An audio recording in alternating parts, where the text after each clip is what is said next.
Hello students, welcome to the class. Today our topic is types of memory. यानी कि memory के कितने types हैं। तो ये हम पहले लेक्चर में पढ़ चुके हैं वैसे तो कि मेमोरी के 4 टाइप्स होते हैं। वो कौन कौन से हैं? Internal processing, cache memory, primary memory and secondary memory.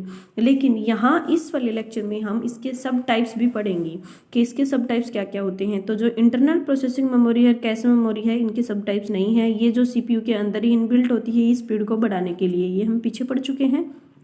Next, primary जो मेमोरी है ये क्या है? इसके 2 पार्ट होते हैं, एक होती है रैम और एक होती है रोम। अब रैम के भी सब पार्ट्स हैं, वो क्या है? Dynamic RAM and static RAM. और रोम के कौन से हैं? मैन्युफैक्चर्ड, प्रोग्राम्ड और मास्टर रोम भी बोल सकते हैं इसको, और इसको यूजर प्रोग्राम्ड रोम।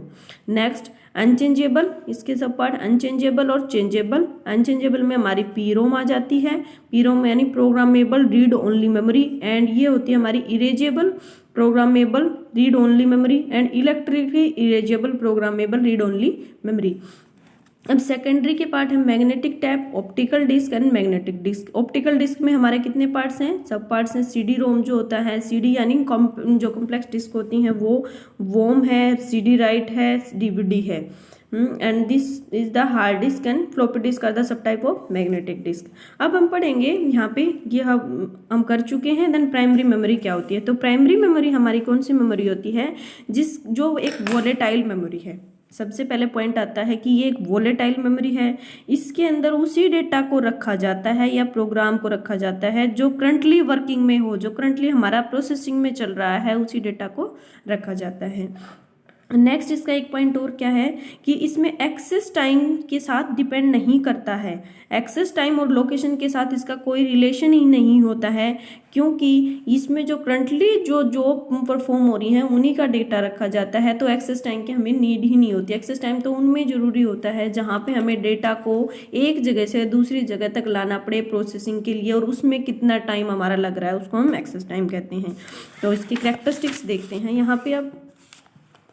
अब देखो, यही बात मैंने बताई। Refer to the primary memory in which access time does not depend on the location of data and the why the access time क्यों नहीं करता? क्योंकि respect of every location remain the same, क्योंकि लोकेशन तो इसकी same ही रहती है। और वो कहाँ रहती है? क्योंकि इसमें जो जॉब करंटली वर्किंग में है उन्हीं जॉब को रखा जाता है, उन्हीं डाटा को, उन्हीं इंस्ट्रक्शंस को रखा जाता है। अब है यहाँ पे कैरेक्टरिस्टिक्स, तो जो मैं बता चुकी हूँ, अगर आपको नोट करनी हो तो आप यहाँ से कर सकते हैं उनको। कि रैम जो है वो डाटा को करंटली गोइंग जो डाटा को स्टोर करके रखती है, इसमें कोई रिलेशन नहीं होता एक्सेस टाइम में और लोकेशन ऑफ द डेटा में। हम क्या कर सकते हैं? रीड भी कर सकते हैं इसके अंदर और राइट भी कर सकते हैं डाटा को। रीड तो जैसे प्रोसेसिंग में आप कैलकुलेशन कर रहे हो तो आप साथ साथ में क्या करते हो? उसमें डाटा को डालते भी हो।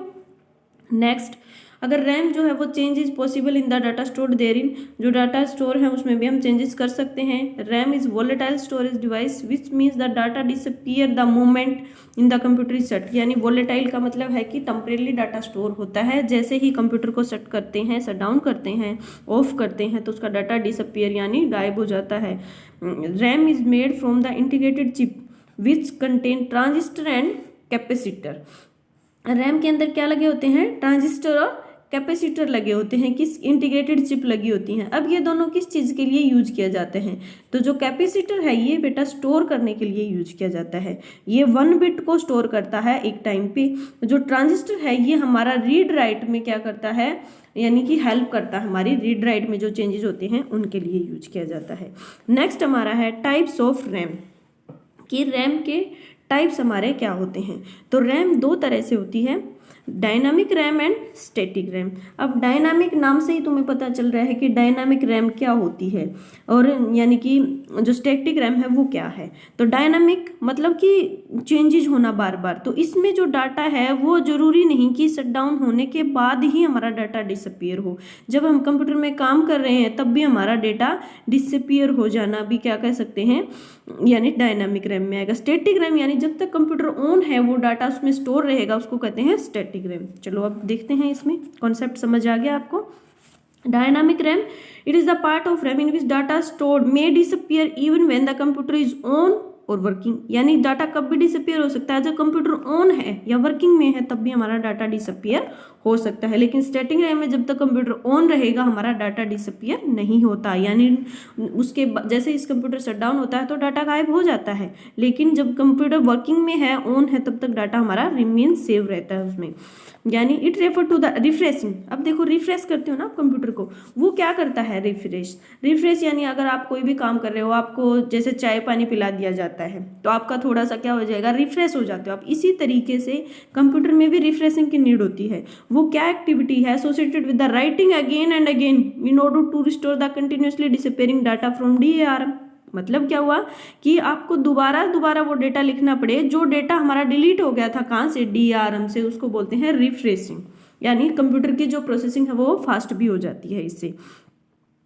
यही बात यहाँ लिखी हुई है जो हमने बताई है कि डाटा जो है वो डिसअपियर हो जाता है जब कंप्यूटर ऑन हो, और इसमें जो डाटा है वो store data disappear with in the span of every 2 millisecond, यानी 2 मिलीसेकंड में भी डाटा हमारा डिसअपियर हो सकता है। इसका टाइम पीरियड भी यानी कि जल्दी जल्दी हमारा डाटा रिफ्रेश हो सकता है।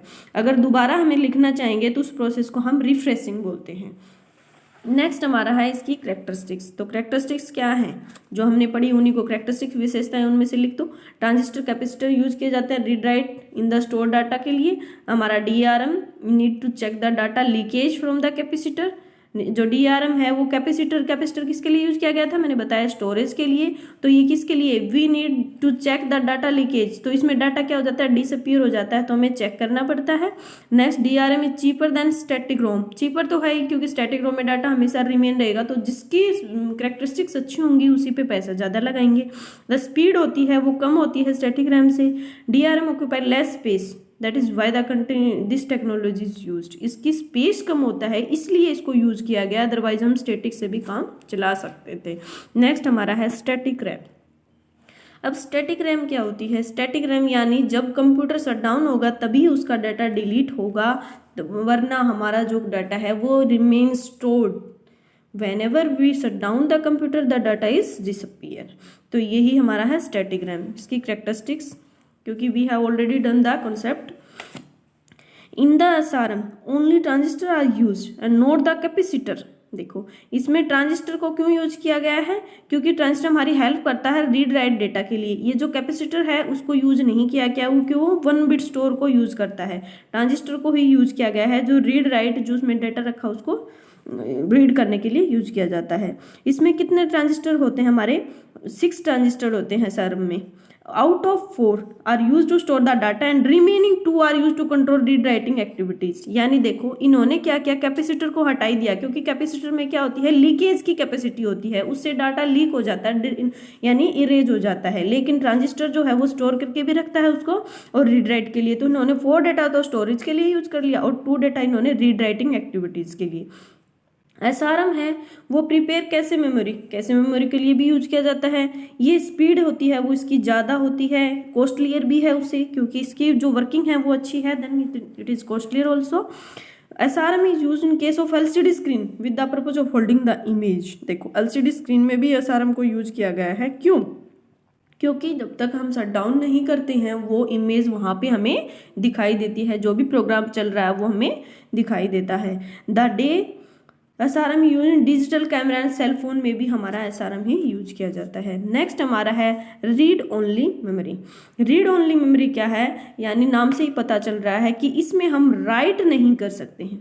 ये एक बात तो यहाँ आ जाती है, लेकिन ये तो नहीं हो सकता कि राइट नहीं कर सकते, इसके लिए कुछ चेंजेस भी किए इन्होंने, तो वो हम आगे पढ़ेंगे। अभी रोम क्या है, as we know primary memory is 2 types, RAM is volatile and changing one and RAM being volatile simply means the moment in the computer shut the stored data। रोम क्या हमारी नॉन वोलेटाइल होती है, लेकिन इसमें यूँ नहीं है कि हम क्या कर सकते हैं, रीड राइट के चेंजेस पॉसिबल नहीं है। जहाँ हमारी ये रोम जो है वो वैसे तो प्राइमरी मेमोरी ही वोलेटाइल होती है, लेकिन इसमें एक रोम जो है यानी कुछ पार्ट होता है रोम का जो नॉन वोलेटाइल है, वो हमेशा स्टोर रहता है, लेकिन उसमें रीड राइट पॉसिबल नहीं है।